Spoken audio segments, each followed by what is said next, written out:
Hello and welcomes to Indian DNA. आज का जो अपना वीडियो है आप सभी लोगों की डिमांड और रिक्वेस्ट को ध्यान में रखते हुए अपन लोगों ने क्या एक नई सीरीज स्टार्ट करी है एनालिसिस की, जिसके अंदर अपन सभी civil engineering subjects and general studies का पूरा एनालिसिस करेंगे। इस सीरीज से पहले ही अपन लोग 3 सब्जेक्ट का एनालिसिस कर चुके हैं, राजस्थान की geography, AutoCAD and estimation and costing, जिसको आप क्यूएससी बोलते हो। आज के वीडियो में अपन लोग एनालिसिस करेंगे सॉइल मैकेनिक्स का, पूरे सिलेबस का पूरा पोस्टमार्टम कर देंगे, सारी चीजें डिस्कस करेंगे, कौन सा चैप्टर पढ़ना है, कहां से पढ़ना है, कितना पढ़ना है, किस तरीके से क्वेश्चन पूछा जाता है और किस सब्जेक्ट का किस टॉपिक का कितना वेटेज कौन से एग्जाम में है, SSC JE versus Rajasthan JE, और उसके बाद में पोस्टमार्टम रिपोर्ट आपको टेलीग्राम चैनल पे दे दी जाएगी। ठीक है, तो आ जाओ सॉइल मैकेनिक्स का एनालिसिस स्टार्ट करते हैं। सबसे पहले देखते हैं कि एसएससी जेई राजस्थान जेई में डिग्री और डिप्लोमा कितना वेटेज जो है सॉइल मैकेनिक्स का है। ठीक है, देखो एसएससी जेई में डिग्री और डिप्लोमा दोनों का पेपर एक ही होता है। ठीक है, एक ही जैसा सिलेबस है और जो वेटेज है इसको मैंने क्या 3 पार्ट में डिवाइड किया है। ऐसा क्यों किया है?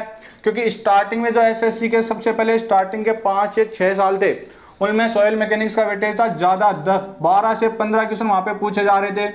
उसके बाद में क्या हुआ, एसएससी ने थोड़ा सा पैटर्न को चेंज किया, ठीक है, प्री और मेंस दोनों का, और उसके बाद दोबारा से इसका वेटेज डिसाइड किया और वेटेज को कर दिया कम 7 से 8 क्वेश्चन। ठीक है, और उसके बाद में इन लोगों ने क्या किया, एसएससी जेई प्री के एग्जाम को ऑनलाइन कर दिया, और आज के टाइम जब पेपर ऑनलाइन होता है तब आपके पास में वेटेज है 10 से 12 क्वेश्चन। सॉइल मैकेनिक्स के 10 से 12 क्वेश्चन पूछे जाते हैं। कुछ लोग बोलते हैं सॉइल मैकेनिक्स जो बहुत वेटेज है, ठीक है, और वो 20 तक बोल देते हैं तुक्के में। ये एनालिसिस सारे के सारे पेपर को एक एक को देखने के बाद, अलग से 1 2 3 करके क्वेश्चन लिखने के बाद में एक एवरेज एनालिसिस निकाला गया है, और वो है ये ओरिजिनल। ठीक है, आप मिला लेना, 10 से 12 क्वेश्चन पूछे जाते हैं एवरेज। ठीक है, कभी कभार जो यहाँ पे 13-14 भी हो जाते हैं। तो ये हो गया एसएससी जेई में सॉइल मैकेनिक्स का वेटेज कितना है। ठीक है, अब आ जाओ राजस्थान जेई। राजस्थान जेई में क्या है, डिग्री का सिलेबस अलग है, डिप्लोमा का सिलेबस अलग है। डिप्लोमा में ओनली 7 ही सब्जेक्ट है, इसलिए डिप्लोमा में सॉइल मैकेनिक्स का वेटेज ज्यादा है, 14 से 15 क्वेश्चन पूछे जाते हैं, और डिग्री के अंदर 10 से 12 क्वेश्चन पूछे जाते हैं। ठीक है, तो देखो राजस्थान जेई की तैयारी करो चाहे एसएससी जेई की तैयारी करो, डिग्री वालों के लिए दोनों का वेटेज सेम है दोनों ही एग्जाम के अंदर। अब बात करते हैं सिलेबस की, क्या तो कॉमन है क्या डिफरेंस है। देखो कुछ लोग बोलते हैं ना एसएससी जेई के साथ में राजस्थान जेई नहीं कर सकते। 80% सिलेबस टेक्निकल का कॉपी पेस्ट हुआ है एसएससी जेई से राजस्थान जेई में।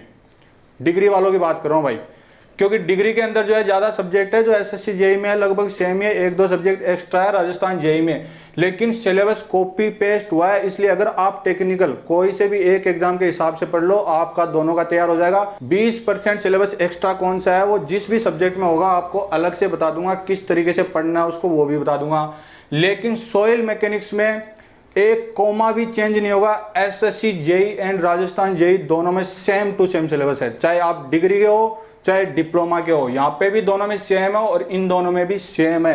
एक कोमा भी चेंज नहीं होगा, एक लेटर भी आगे से पीछे नहीं होगा। ठीक है, तो सॉइल मैकेनिक्स को आपको एसएससी जेई के हिसाब से तैयार करना है, राजस्थान जेई के हिसाब से अपने आप तैयार हो जाएगा, क्योंकि एसएससी जेई का लेवल थोड़ा सा ऊपर रहता है न्यूमेरिकल का। ठीक है, अब देखो ये तो बात होगी वेटेज की, और आपको समझ में आ गया क्या डिफरेंस है एसएससी जेई और राजस्थान जेई में सॉइल मैकेनिक्स में। कोई डिफरेंस नहीं है भाई। ठीक है, अब अपन लोग क्या करेंगे, पहले तो सिलेबस के सारे चैप्टर्स को डिटेल में डिस्कस करेंगे, और उसके बाद में मैं आपको बताऊंगा कि आपको स्टडी मटेरियल कहां से लेना चाहिए। ठीक है, तो पहले देख लेते हैं। देखो आपके सिलेबस में, चाहे आप एसएससी जेई के हो, चाहे राजस्थान जेई के हो, चाहे डिग्री हो, चाहे डिप्लोमा, ठीक है, सब लोगों के लिए 9 चैप्टर जो है सिलेबस के अंदर दिए गए। ठीक है, अब देखो 9 चैप्टर कौन कौन से है, किस तरीके से क्वेश्चन पूछे जाते हैं। पहला चैप्टर है इंट्रोडक्शन ऑफ सॉइल। देखो इंट्रोडक्शन ऑफ सॉइल में से सबसे ज्यादा क्वेश्चन पूछे जाते हैं जेई लेवल के एग्जाम में। ठीक है, अगर आप प्रीलिम्स की बात कर रहे हो, अगर आप एसएससी मेंस की बात करते हो तो ये सारी चीजें चेंज हो जाएगी। मैं अभी एसएससी जेई के प्रीलिम्स की बात कर रहा हूँ और राजस्थान जेई की बात कर रहा हूँ। ठीक है, तो प्रीलिम्स के अंदर सबसे ज्यादा क्वेश्चन पूछे जाएंगे, कम से कम 4 क्वेश्चन यहाँ से पूछे जाएंगे। कितने? 4 क्वेश्चन इस चैप्टर में से पूछे जाएंगे, और वो 4 क्वेश्चन कौन कौन से होंगे वो बता देता हूं। जो पहला क्वेश्चन बनेगा वो बनेगा टाइप्स ऑफ सॉइल से, ठीक है। टाइप्स ऑफ सॉइल से जो क्वेश्चन बनेगा वो थ्योरेटिकल क्वेश्चन बनेगा। 10-12 टाइप की सॉइल है, ठीक है, अलग अलग, और कुछ जो है 2-3 सॉइल को मिला के कुछ और नाम है। इस तरीके से टोटल 10-12 तरीके की सॉइल है और वहां से आपके डायरेक्ट क्वेश्चन पूछा जाएगा। कैसे क्वेश्चन पूछा जाएगा, आपको बोल देगा कि जो है विंड ब्लोन सॉइल कौन सी है, ठीक है, मतलब हवा के साथ में जो है कौन सी सॉइल ट्रांसफर हो जाती है, या फिर रिवर के पानी के साथ में कौन सी सॉइल आती है, एग्जांपल दे रहा हूँ, ठीक है। इस तरीके का क्वेश्चन पूछेगा और आपको उनमें से जो ऑप्शन में एलुवियल या फिर पीट, मक और या फिर कम्युलोज, इस तरीके की सॉइल का नाम दे देगा। टाइप्स ऑफ सॉइल से एक क्वेश्चन बनता है, ठीक है, तो पहली चीज पढ़नी है ये। दूसरा जो आपके पास में क्वेश्चन बनेगा वो बनेगा सॉइल के 3 फेज और 2 फेज डायग्राम से, ठीक है।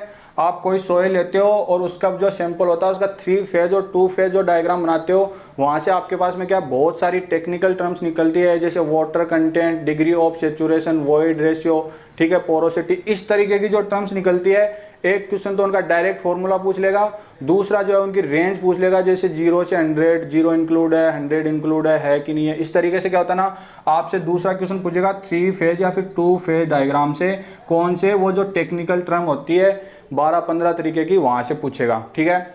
उसके बाद में क्या होता है, उन टेक्निकल टर्म्स में कुछ इंटर रिलेशनशिप होती है और वहां से आपके पास में 8-10 तरीके के जो स्टैंडर्ड फॉर्मूले निकलते हैं और उन स्टैंडर्ड फॉर्मूलों पे डायरेक्ट न्यूमेरिकल पूछा जाता है, ठीक है।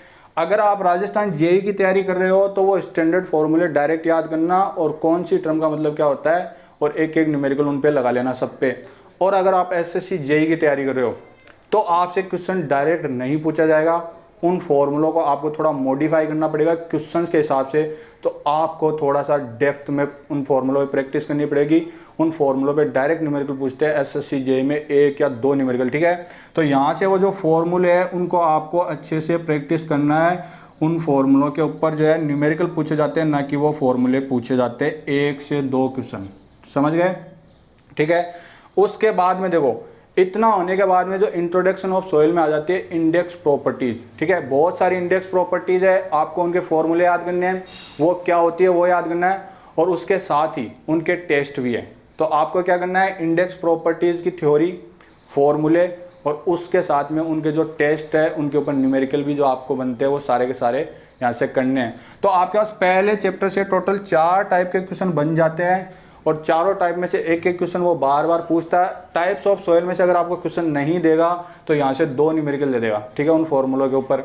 अब देखो, ये जो क्वेश्चन होंगे उनमें ज़्यादातर मैक्सिमम टाइम क्या होता है ना, 2 क्वेश्चन थ्योरी के पूछते हैं और 2 क्वेश्चन आपसे न्यूमेरिकल पूछे जाते हैं, ठीक है। तो पहला जो चैप्टर है उसके ऊपर आपको मैक्सिमम प्रैक्टिस करनी है पूरी सॉइल मैकेनिक्स में से न्यूमेरिकल्स के ऊपर, और वो होगी इस फॉर्मूले पे, ठीक है। आपको बिना प्रैक्टिस के ये जो क्वेश्चन होगा फॉर्मूले वाला वो सॉल्व नहीं होएगा। अभी भी बता रहा हूँ, कुछ लोग फॉर्मूले रट के चल जाएंगे। आजकल ट्रेंड चेंज हो गया, वो क्या करते हैं, इंटर रिलेशनशिप के साथ में नया फॉर्मूला आपको ड्राइव करना पड़ेगा, उसके हिसाब से आपको क्वेश्चन सोल्व करना पड़ेगा। इसलिए इंट्रोडक्शन ऑफ सॉइल में जितने भी न्यूमेरिकल्स बनते हैं आपको अच्छे से प्रैक्टिस करनी है, ठीक है। कौन कौन से टॉपिक ऐसे हैं जिनमें आपको ज़्यादा प्रैक्टिस की जरूरत नहीं है वो बता दूंगा। तो यहाँ पे आपको क्या करना है, थ्योरी अच्छे से पढ़नी है और उसके साथ में न्यूमेरिकल को ज़्यादा से ज़्यादा प्रैक्टिस करना है यहाँ पे, ठीक है। ये हो गया। अगला सेकंड चैप्टर अपना कौन सा है, classification of soil. Classification of soil से आपके पास मैक्सिमम एक ही क्वेश्चन पूछा जाएगा और उसके अंदर या तो थ्योरी का होएगा या फिर न्यूमेरिकल होएगा, ठीक है। थ्योरी का क्वेश्चन पूछेगा तो किस तरीके से पूछेगा, आपको जो मिनरल है जैसे माउंट मोरिलोनाइट है, इलाइट है, ठीक है, इस तरीके के जो मिनरल्स है उनमें से एक क्वेश्चन पूछ सकता है थ्योरी के अंदर, या फिर सॉइल के जो स्ट्रक्चर होते हैं जैसे फ्लोक्यूलेंट है, डिस्पर्स्ड है, ठीक है, एक क्वेश्चन वहां से पूछ सकता है। और तीसरा जो मैक्सिमम टाइप का क्वेश्चन जो थ्योरी में बार बार पूछा जाता है वो होता है आपको किसी एक टाइप की सॉइल का नाम दे देगा, जैसे क्लेई, ग्रेवल है, और इसको कैसे डिनोट करते हैं, ठीक है, वो वाला क्वेश्चन यहाँ से बनता है। और उसके बाद एक न्यूमेरिकल बनता है जो एसएससी जेईई में पूछा जाता है, राजस्थान जेईई में नहीं पूछेंगे क्योंकि उसका स्टैंडर्ड थोड़ा सा ज़्यादा रहता है, एसएससी वाले बार बार पूछते हैं। और वो न्यूमेरिकल बनता है कि आपको क्या कुछ डेटा दे देगा और आपको पता करना है ये किस तरीके की सॉइल है, ठीक है। तो वो क्लासिफिकेशन ऑफ सॉइल के 3 मेथड, जो आईएएस मेथड, चार्ट वाला और एक हाईवे वाला जो मेथड है, ठीक है, वहां से वो न्यूमेरिकल बनता है। तो ये हो गया आपके पास टाइप्स ऑफ, ये क्लासिफिकेशन ऑफ सॉइल, ठीक है। तो यहाँ से आपके पास एक क्वेश्चन बनेगा, न्यूमेरिकल या थ्योरी कोई भी बन सकती है। उसके बाद देखो तीसरा चैप्टर आपके पास में कौन सा है, permeability of soil. Permeability of soil के साथ में मैंने इफेक्टिव स्ट्रेस को भी ऐड कर दिया, ठीक है। अगर आपके पास परमेबिलिटी ऑफ सॉइल से क्वेश्चन पूछा जाएगा तो सिर्फ एक ही क्वेश्चन पूछा जाएगा जिसमें थ्योरी और न्यूमेरिकल दोनों बनते हैं, ठीक है। थ्योरी के अंदर अगर आपसे क्वेश्चन पूछेगा तो परमेबिलिटी को कौन कौन से फैक्टर्स इफेक्ट करते हैं यहाँ से क्वेश्चन पूछ सकता है, या फिर परमेबिलिटी दो तरीके की हॉरिजॉन्टल और वर्टिकल का जो फॉर्मूला है वो फॉर्मूला पूछा जा सकता है, या फिर जो सीपेज के 4-5 फॉर्मूले वो डायरेक्ट पूछे जा सकते हैं, ठीक है। तो 3 तरीके के यहाँ पे थ्योरी के क्वेश्चन बनते हैं, और जो लास्ट जो चौथा बनता है कभी कभार पूछ लेता है फ्रीएटिक लाइन के ऊपर, ठीक है, वो डैम वाले में से। तो इस तरीके से आपके पास है जो इंपॉर्टेंट तो 3 क्वेश्चन बनते हैं और एक फ्रीएटिक लाइन का आपको ध्यान रखना है। ये बात हो गई परमेबिलिटी ऑफ सॉइल। अब न्यूमेरिकल देखो कौन से बनते हैं यहाँ से, सीपेज के 4 फॉर्मूलों पे न्यूमेरिकल बन सकता है, टाइप्स ऑफ परमेबिलिटी हॉरिजॉन्टल और वर्टिकल के 2 फॉर्मूलों पे न्यूमेरिकल बन सकता है यहाँ से, और उसके साथ में जो डैम वाला जो मैंने बताया था, ठीक है, वहां से आप जो परमेबिलिटी निकालते हो या फिर सीपेज निकालते हो, क्यों निकालते हो, उसका जो स्टैंडर्ड फॉर्मूला वहां से डायरेक्ट क्वेश्चन पूछ लेता है, ठीक है। आपको NF NH सब दे देगा और उसके बाद में आपको सीपेज पूछ लेगा, ठीक है। तो वो जो फॉर्मूला है उस पर डायरेक्ट क्वेश्चन पूछा जाता है। तो परमेबिलिटी ऑफ सॉइल में किसी भी तरीके का क्वेश्चन घुमाया नहीं जाएगा, ठीक है। डायरेक्ट क्वेश्चन पूछेगा, स्टैंडर्ड क्वेश्चन पूछेगा डेटा चेंज करके। क्वेश्चन सिर्फ इस चैप्टर में घूमेगा, पूरी सॉइल मैकेनिक्स में और कहीं भी नहीं घूमेगा, ठीक है। तो इस पे आप आसान जो है न्यूमेरिकल लगा लेना, आपका काम हो जाएगा। उसके बाद देखो ये इफेक्टिव स्ट्रेस को अंडरलाइन क्यों किया है, देखो इफेक्टिव स्ट्रेस जो है उसके अंदर आपको इतना ही नाम लिखा है इफेक्टिव स्ट्रेस, वर्टिकल स्ट्रेस का नाम नहीं लिखा, ठीक है। ना राजस्थान जेईई में लिखा ना SSC जेईई में लिखा। अब मेरे से लोग क्या पूछ रहे हैं मैसेज करके, सर ये इफेक्टिव स्ट्रेस वाले जो चैप्टर है उसके साथ में वर्टिकल स्ट्रेस का चैप्टर है कि नहीं है। वर्टिकल स्ट्रेस का चैप्टर है भाई आपके सिलेबस में, उन्होंने ओनली इफेक्टिव स्ट्रेस लिखा, लेकिन वर्टिकल स्ट्रेस है क्योंकि राजस्थान जेईई में वर्टिकल स्ट्रेस का क्वेश्चन पूछा गया है, ठीक है। यहां से आपको ध्यान रखना है कि एक चैप्टर आपके नहीं लिखा वर्टिकल स्ट्रेस, अच्छे से याद रखना। इसीलिए देखो एनालिसिस इंपॉर्टेंट हो जाता है। आप अगर टर्म टू टर्म पढ़ के चले गए तो ये इतना ही पढ़ के जाते हैं, ये एक क्वेश्चन आपका रह जाता। तो वर्टिकल स्ट्रेस के जो फॉर्मूले हैं वो आपको याद रखने, डायरेक्ट पूछे जाते हैं। तो यहाँ से वर्टिकल स्ट्रेस के 4-5 फॉर्मूले आपको याद कर लेने एक्स्ट्रा, और इफेक्टिव स्ट्रेस वाला जो चैप्टर है उसके ऊपर डायरेक्ट आपसे न्यूमेरिकल पूछा जाएगा, या फिर आपसे कोई कॉन्सेप्ट पूछ लिया जाएगा, जैसे वाटर टेबल है वो ऊपर या नीचे जाता है तो जो इफेक्टिव स्ट्रेस पे किस तरीके का फर्क पड़ता है, ठीक है। तो वहाँ से थोड़ी सी थ्योरी जो है कॉन्सेप्ट के रूप में पूछ सकता है, और न्यूमेरिकल जो इफेक्टिव स्ट्रेस के इजी बनते हैं वो पूछ सकता है आपसे, ठीक है। ये बात हो गई आपके पास है तीसरे चैप्टर की। अब आ जाओ तुम कॉम्पैक्शन और कंसोलिडेशन। देखो ये वाला जो चैप्टर है ना, यहाँ पे आपके पास में बनेंगे 2 क्वेश्चन, ठीक है। किस तरीके से, या तो एक क्वेश्चन कॉम्पैक्शन से थ्योरी का पूछेगा, या फिर कंसोलिडेशन से, या फिर इन दोनों का जो कंपैरिजन होता है, इन दोनों में डिफरेंस होता है 4-5 तरीके का वहाँ से, ठीक है। तो एक क्वेश्चन तो इन दोनों में से थ्योरी का पूछेगा और एक जो है आपसे न्यूमेरिकल पूछेगा, ठीक है। आपको जो है टाइम फैक्टर वगैरह के कुछ फॉर्मूले हैं जो स्टैंडर्ड फॉर्मूले हैं, वहाँ से जो डायरेक्ट आपके पास में एक न्यूमेरिकल बन जाएगा, ठीक है। तो यहाँ से एक न्यूमेरिकल और एक थ्योरी, और ये कंसोलिडेशन को आपको पूरा पढ़ना है भाई डिटेल के अंदर, ठीक है। अब देखो कुछ लोग क्या करते हैं, कॉम्पैक्शन का मतलब समझ लेते हैं, कंसोलिडेशन और इन दोनों में डिफरेंस और वहीं पे छोड़ देते हैं, ठीक है। वहाँ पे नहीं छोड़ना, आपको इसको थोड़ा डिटेल में पढ़ना है, क्योंकि SSC यहाँ से क्वेश्चन जो है थोड़ा डेप्थ में पूछ लेता है। उसके बाद देखो shear strength of soil. Shear strength of soil के अंदर आपके पास में जो है एक ही क्वेश्चन पूछा जाएगा। अगर आप IAS गेट के होते हैं ना तब यहाँ पे वेटेज बढ़ जाता है, लेकिन SSC और राजस्थान जेईई में एक ही क्वेश्चन की औकात है इस चैप्टर की, ठीक है। वो कहाँ से बनेगा, आपके पास जो टेस्ट होते हैं ना शियर स्ट्रेंथ वाले, वहाँ से बनेगा। आपको सीधा दे देगा कौन से में तो ड्रेनेज होता है, कौन से में अनड्रेन होता है, ठीक है। इस तरीके से पूछेगा, UU CU इस तरीके टेस्ट का नाम देगा, और सिंपल क्वेश्चन यहाँ से बनता है। और एक जो न्यूमेरिकल भी बनता है, ठीक है, S = C + sigma n tan phi वाला जो न्यूमेरिकल होता है ना, ईजी वाला, वहाँ से आपको फाई की वैल्यू दे देगा, C की वैल्यू दे देगा, ठीक है, और आपसे S पूछ लेगा। इस तरीके का छोटा सा न्यूमेरिकल यहाँ से वो पूछ लेता है कभी कभार, ठीक है। तो थ्योरी भी बनती है, न्यूमेरिकल भी बनती है इस चैप्टर के ऊपर। तो इसको आपको क्या करना है, एक तरीके का न्यूमेरिकल थोड़ा सा ट्राई करना है, और उसके साथ में थोड़ी थ्योरी पढ़ लेनी है, ज़्यादा डेप्थ में नहीं जाना, ठीक है, नहीं तो ये चैप्टर वैसे बहुत लंबा है। उसके बाद देखो अर्थ प्रेशर। अर्थ प्रेशर में अगर आप देखना चाहोगे IAS गेट के नोट्स उठा लोगे तो बड़े बड़े न्यूमेरिकल मिलेंगे, और यहाँ से जो IAS गेट में तो बड़ा वेटेज है इसका, ठीक है। लेकिन आपके क्या पूछेगा, सीधा पूछेगा passive earth pressure, active earth pressure और अर्थ प्रेशर ए रेस्ट, ठीक है। उन तीनों में से थ्योरी पूछ सकता है सिंपल सी, या फिर क्या करेगा, आपको छोटे छोटे फॉर्मूले है, ठीक है, आपको हॉरिजॉन्टल और वर्टिकल स्ट्रेस दे देगा, और आपसे कोई सा अर्थ प्रेशर पूछ लेगा। तो यहाँ से आपको क्या ज़्यादा डेप्थ में नहीं जाना भाई इसके अंदर, इसमें बहुत कुछ होता है, बड़े बड़े न्यूमेरिकल होते हैं, बड़े बड़े न्यूमेरिकल को टच नहीं करना। छोटे छोटे जो न्यूमेरिकल होते हैं डायरेक्ट कॉन्सेप्ट के ऊपर बनते हैं, वो आपको यहाँ से ट्राई करने हैं, ठीक है। और थ्योरी जो क्या कौन से अर्थ प्रेशर का मतलब क्या होता है, एक्टिव पैसिव और अर्थ प्रेशर एट रेस्ट, ठीक है। इतना हो गया। अब देखो ये जो 3 लिखे हैं इनके ऊपर जो गोला लगाया है, क्यों भाई ये स्पेशल है क्या, इनके कोई झंडा लगा है क्या? भाई इनके झंडा ही लगा हुआ है, तुम लोगों ने लगा दिया। कैसे? तुम लोग मेरे को बार बार मैसेज करते हो सर सॉइल मैकेनिक्स में डीप फाउंडेशन है क्या? कितने मैसेज आए मेरे पास। क्यों? क्योंकि आप कंफ्यूज रहते हो। एक साइड तो लिख दिया बियरिंग कैपेसिटी और उसके बाद में प्लेट लॉस टेस्ट और एसपीटी स्टैंडर्ड पेनिट्रेशन टेस्ट, फिर आप कंफ्यूज हो जाते हो यार है कि नहीं है। एक बार बता देता हूँ आपको, बियरिंग कैपेसिटी बस इतना ही लिखा आपके सिलेबस में। बियरिंग कैपेसिटी क्या सेलो फाउंडेशन की होती है क्या? डीप फाउंडेशन में बियरिंग कैपेसिटी नहीं होती, ठीक है, पाइल्स की उनकी नहीं होती क्या? होती है ना, तो फिर वो कैसे नहीं है सिलेबस में? आपको ध्यान रखना भाई, बियरिंग कैपेसिटी लिखा है इसका मतलब सेलो फाउंडेशन और डीप फाउंडेशन दोनों है भाई सिलेबस के अंदर, ठीक है। तो आपको यहाँ पे सेलो और डीप दोनों का अध्ययन करना भाई, ज़्यादा डेप्थ में नहीं, बस थोड़ा थोड़ा आपको पता होना चाहिए जो टाइप्स ऑफ बियरिंग कैपेसिटी है, ultimate bearing capacity, safe bearing capacity, 2 4 5 term है, उनका मतलब ध्यान होना चाहिए और उनके ऊपर एक न्यूमेरिकल बनता है, ठीक है। थोड़ा सा घुमा देता है वहाँ से, वो न्यूमेरिकल आपको पता होना चाहिए और उसके बाद में कुछ 4 5 फॉर्मूले जो डीप फाउंडेशन में एक्स्ट्रा है वो आपको पता करने हैं, ठीक है। और उसके बाद में जो 4 5 तरीके की थ्योरी है, ठीक है, वो सारी की सारी थ्योरीज पे आपको पता होना चाहिए। वहाँ से न्यूमेरिकल नहीं बनेगा उन थ्योरी पे। बड़े बड़े इक्वेशन दी हुई है, बड़ी बड़ी इक्वेशन से कैसे न्यूमेरिकल सॉल्व कर लोगे? कैलकुलेटर तो है ही नहीं, तो ज़्यादा दिमाग भी नहीं लगाना कि यार ये बड़ी बड़ी इक्वेशन मैं याद कर लेता हूँ, ठीक है, कि इस वाली थ्योरी में तो इस तरीके की इक्वेशन होती है, इस वाली थ्योरी में ये इक्वेशन होती है। वो पूछा जाता है गेट और आईएएस में, आपसे नहीं पूछेगा वो, ठीक है, क्योंकि गेट के अंदर कैलकुलेटर होता है। तो इस तरीके फालतू में घुसना भी मत दियो, पर डीप फाउंडेशन आपको पढ़ना है, ठीक है। उसके बाद देखो प्लेट लो टेस्ट, अभी मैं बता देता हूँ। अर्थ प्रेशर से आपके पास में एक क्वेश्चन पूछा जाएगा, ठीक है। बियरिंग कैपेसिटी से आपसे 2 क्वेश्चन पूछ सकता है, वो एक थ्योरी पूछ सकता है और एक कोई छोटा सा न्यूमेरिकल पूछ सकता है। अब देखो प्लेट लो टेस्ट जो है ना, इसके ऊपर भाई थ्योरी और न्यूमेरिकल दोनों बनते हैं और ऐसे मान के चल लेना, कसम खा लेना, प्लेट लो टेस्ट या एसपीटी दोनों में से एक क्वेश्चन आएगा, पक्का आएगा। और ये छोटे छोटे टेस्ट है, थोड़ा थोड़ा आपको पढ़ना है। न्यूमेरिकल इन पे जो स्टैंडर्ड न्यूमेरिकल है, बिल्कुल स्टैंडर्ड है, फिक्स है न्यूमेरिकल, कि इस तरीके के डेटा आएंगे, इस तरीके से क्वेश्चन को सॉल्व करना है। तो वो आपको प्रैक्टिस करके जाना है इन दोनों पे, ठीक है। एक एक क्वेश्चन यहाँ पे बनता है, दोनों में से एक पे ही एक क्वेश्चन पूछा जाएगा, ठीक है। अब देखो, अब मैं बता देता हूँ कि आपको ज़्यादा से ज़्यादा प्रैक्टिस कौन से पे करनी है। आपको इंट्रोडक्शन ऑफ सॉइल वाले न्यूमेरिकल पे मैक्सिमम प्रैक्टिस करनी है, क्योंकि अगर न्यूमेरिकल पूछा जाएगा तो 80% चांस है कि 2 न्यूमेरिकल यहीं से पूछे जाएंगे, ठीक है। उसके बाद देखो, इन पे प्रैक्टिस करना इसलिए ज़रूरी है कि आजकल डायरेक्ट क्वेश्चन नहीं पूछ रहे फॉर्मूले पे, वो थोड़ा घुमा रहे हैं यार। और वो आपको तभी समझ आएगा जब पहले तो आपको कॉन्सेप्ट बिल्कुल दिमाग में क्लियर होएगा, कौन सी टर्म का मतलब क्या होता है, आपको फील होनी चाहिए सब्जेक्ट की। जब भी ये वाले 2 न्यूमेरिकल सॉल्व होते हैं आजकल, पहले तो हो जाते थे पर अब थोड़ा सा स्टैंडर्ड बढ़ा दिया इन्होंने।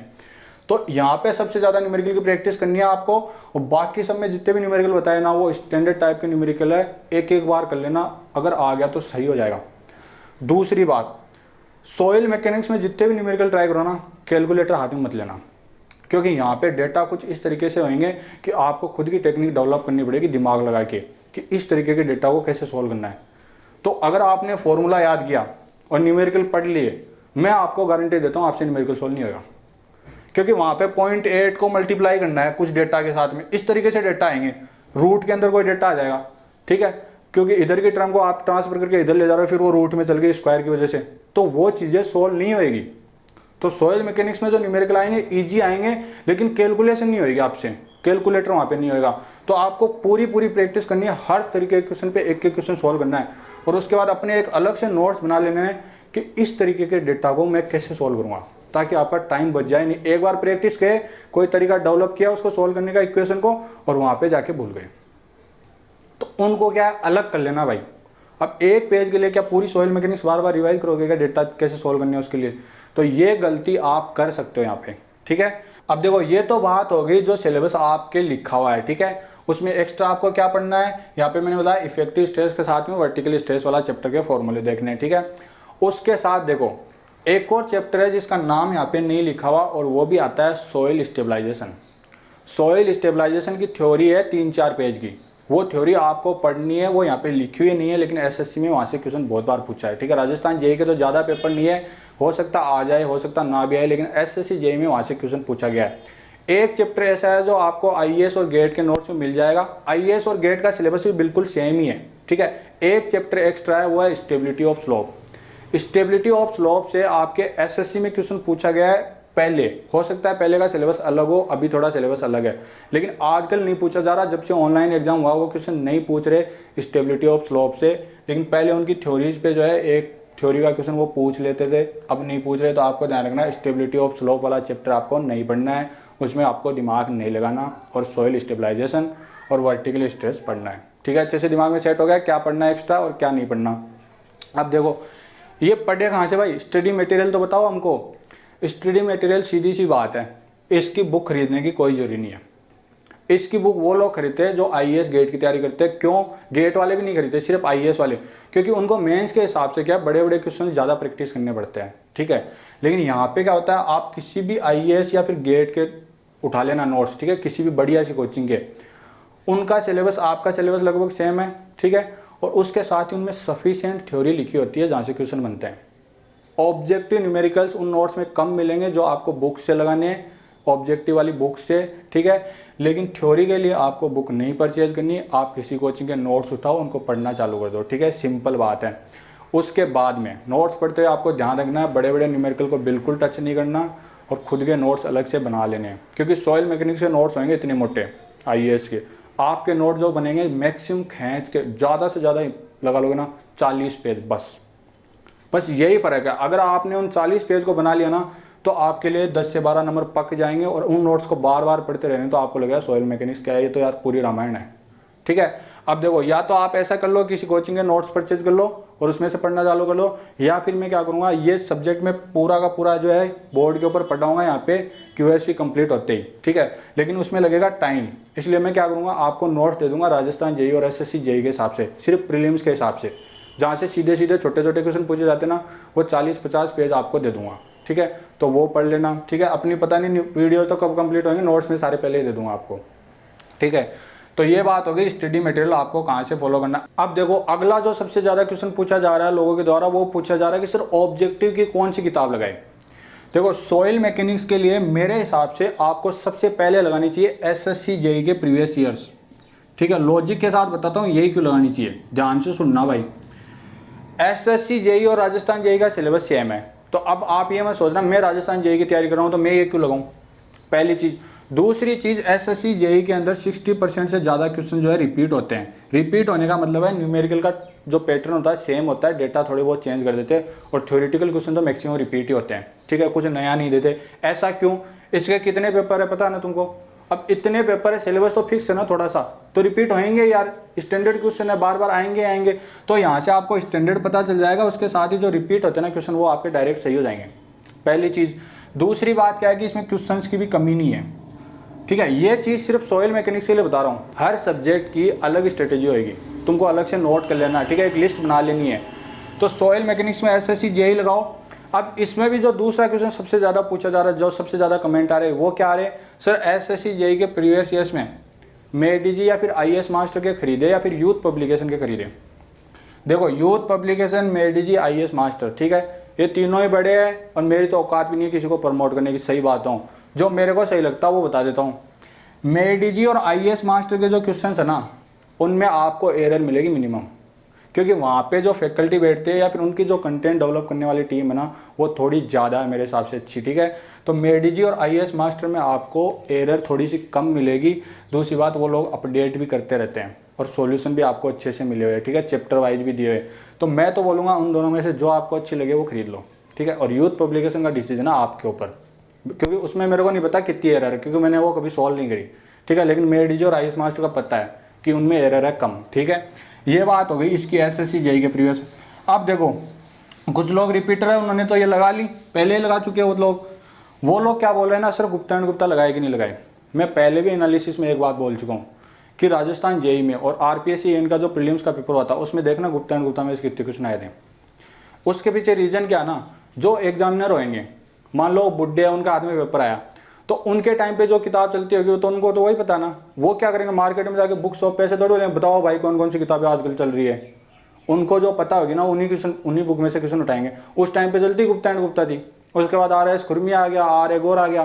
तो गुप्ता एंड गुप्ता तो आपको छोड़नी नहीं है भाई, वो तो लगानी है। ठीक है, सब सब्जेक्ट की लगानी है। तो दूसरी बुक आपको लगानी चाहिए गुप्ता। ठीक है, ये आपको लगानी चाहिए। इसमें कंडीशन क्या है कि आप जो IAS और गेट क्लास में क्वेश्चन दिए हुए हैं उनमें से छोटे छोटे क्वेश्चन लगाओ, बड़े बड़े जो 1, 2, 3 वाले क्वेश्चन है ना, और जो आपके रीजन वाले क्वेश्चन है वो मत लगाओ, और बड़े बड़े न्यूमेरिकल भी मत लगाओ। उनमें जो छोटे छोटे क्वेश्चन है वो, प्लस जो 100-200 क्वेश्चन होते हैं, ठीक है, वो किसी एग्जाम में नहीं आए वो, ठीक है, इतना काम कर लो इसका। उसके बाद देखो इसमें गलतियाँ बहुत है भाई।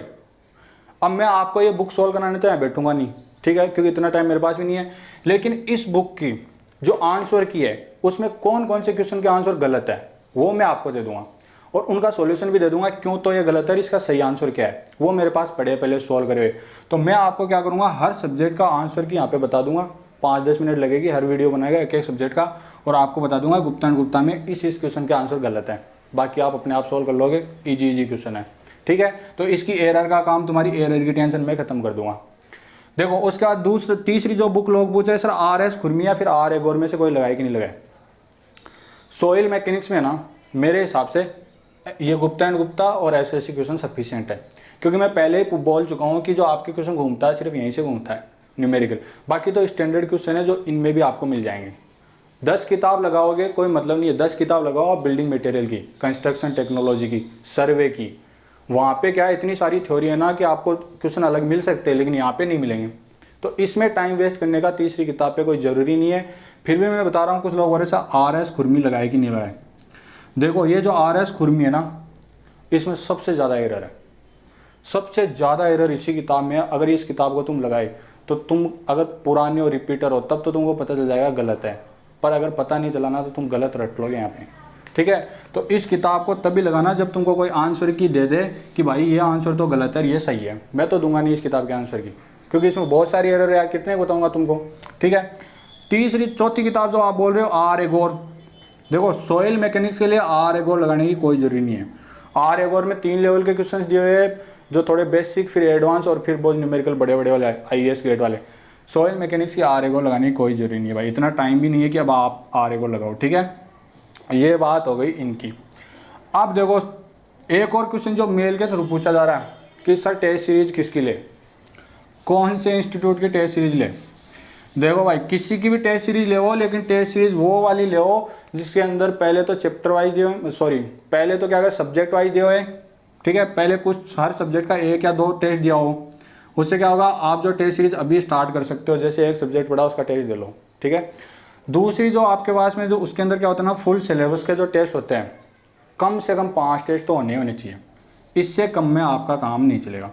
ये दोनों चीज़ें जिस भी टेस्ट सीरीज में हो वो ले लो, सिंपल बात है भाई, ठीक है। ये बात हो गई टेस्ट सीरीज की।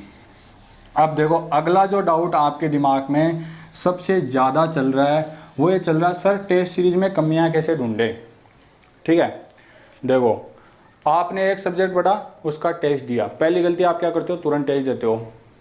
एग्जाम के पहले दिन क्या सारे सब्जेक्ट पढ़ के जाओगे, क्या नहीं पढ़ पाओगे ना, पूरा रिवीजन नहीं होगा, कम से कम 2-3 दिन पहले सब्जेक्ट पढ़ा होगा, ठीक है। तो आपको जब भी टेस्ट दो ना, तो ये चीज़ पहली चीज़ ध्यान में रखनी है कि आज अगर सिलेबस कंप्लीट हुआ उस सब्जेक्ट का, तो 2 दिन बाद आपको टेस्ट देना है, कितना, मिनिमम 2 डेज, ठीक है। उससे क्या होगा, तब आपको अपनी औकात पता चले, कितने पानी हुआ, कितने फॉर्मूले आपको याद है, कितने कॉन्सेप्ट क्लियर है। तुरंत दे लोगे यार, आज सब्जेक्ट कंप्लीट हुआ, रात को मैं पहुंच गया टेस्ट देने, सारे फॉर्मूले तो याद ही है, 2 दिन बाद देने के बाद आपको पता चलेगा कितने फॉर्मूले आप भूल जा रहे हो, और उन फॉर्मूलों को आप बाद में याद करोगे, नहीं तो आपकी कमियां आप पकड़ नहीं पाओगे। सिंपल सी बात मैं बता दे रहा हूँ आपको, ठीक है। तो ये तरीका रहेगा टेस्ट देने का, तब भी आपको कमियां पकड़ आएगी, क्योंकि बहुत सारे लोग क्या बोलते हैं, सर मेरा तो स्कोर अच्छा हो रहा है, मेरे को तो पता ही नहीं चले मेरी कितनी कमियां हैं। एक बार फ़ोन करो, सर मेरे को थोड़ा सा गाइड कर दो। क्या गाइड करते भाई, तुरंत टेस्ट दे रहा तो कमियां कहाँ से पता चलेगी, याद ही रहता है, इतना तो इंसान ही हो, ठीक है। तो ये चीज़ आपको इंप्रूव कर लेनी है। ये बात होगी सॉइल मैकेनिक्स की, और कुछ जो है डाउट सब लोगों के दिमाग में आ रहे हैं, बार बार पूछ रहे हैं। अगला जो सब्जेक्ट अपन एनालिसिस करेंगे ना, तो ये कैसे पढ़ना है, क्या पढ़ना है, ठीक है। ये टेस्ट सीरीज इनकी बात नहीं करेंगे, सीधा सीधा सब्जेक्ट की बात करेंगे, इसलिए थोड़ा सा वीडियो लंबा हो गया, क्योंकि 2-4 और भी एक्स्ट्रा बातें अपन ने कर ली, ठीक है। अब देखो ये पोस्टमार्टम तो मैंने कर दिया, इसकी रिपोर्ट कहाँ मिलेगी, रिपोर्ट मिलेगी टेलीग्राम चैनल पे भाई, ठीक है। वहाँ पे सब कुछ लिखा हुआ है, ये जो ग्राफ व्राफ जो बनाए ना, सब कुछ लिखा है, एकदम ऐसा कैसा लिखा है, इससे भी अच्छा लिखा हुआ है, ठीक है। तो आप वहाँ पे जाओ सीधा सीधा और वहाँ से ले लो और उसको प्रिंट करा लो, ठीक है। सिलेबस को ना लिखने की जरूरत है, कुछ नहीं करने की सारी चीज़ें लिखी हुई है बिल्कुल हाईलाइट करके। तो ये आपको मिल जाएगी पोस्टमार्टम रिपोर्ट, ठीक है। अब देखो भाई, अगर आपको लग रहा है कि ये जो सीरीज है ये आपके लिए अच्छी है, आपके काम आ सकती है, और ये पसीने में काम कर रहा है, तो भाई वो यूट्यूब के नीचे बटन होते हैं ना 4-5 तरीके के, उनको छेड़छाड़ दिया करो थोड़ा बहुत, ठीक है। सब्सक्राइब वगैरह कर लिया करो यार, बोलते नहीं है इसका मतलब ये थोड़ी है कि तुम करोगे ही नहीं। तो ये अपने सिलेबस के एनालिसिस की बात तो यहाँ पे कंप्लीट हो जाती है। अब आपको एक इन्फॉर्मेशन शेयर करनी थी, बहुत सारे लोगों को तो पता भी होगा, ठीक है। वो क्या है, आज शाम को 9 बजे से अपनी क्वेश्चंस की एक लाइव सीरीज स्टार्ट हो रही है, जिसके अंदर अपन है ना ऑटोकेड के क्वेश्चन सबसे पहले सोल्व करेंगे। तो आप लोगों को पूरे दिन भर का टाइम दे दिया, आप लोग क्या करो, अभी जो ऑटोकेड को पूरा रिवाइज कर लो। जो लोग नए उनको बता दूं कि ऑटोकेड के 7 वीडियोज की अलग से प्लेलिस्ट यूट्यूब पे बना रखी है और सारे के सारे नोट्स टेलीग्राम चैनल पे मैंने डाल रखे। तो वहाँ से जाके सारी चीज़ें पढ़ लो और शाम को क्वेश्चंस के आंसर देने आ जाना और आपके जो डाउट है वो पूछने आ जाना, ठीक है। अगर आप लाइव ज्वाइन नहीं करते तो नुकसान आपका बस थोड़ा सा होएगा, वो क्या होएगा, अगर आप बाद में कमेंट करते हो वीडियो पे और यहाँ पे मैं नया सब्जेक्ट स्टार्ट कर देता हूँ तो हो सकता है आपको रिप्लाई करने में थोड़ा सा लेट हो जाए, ठीक है, नहीं तो तुरंत आपको रिप्लाई मिल जाएगा। तो आज की वीडियो में बस इतना ही भाई, धन्यवाद।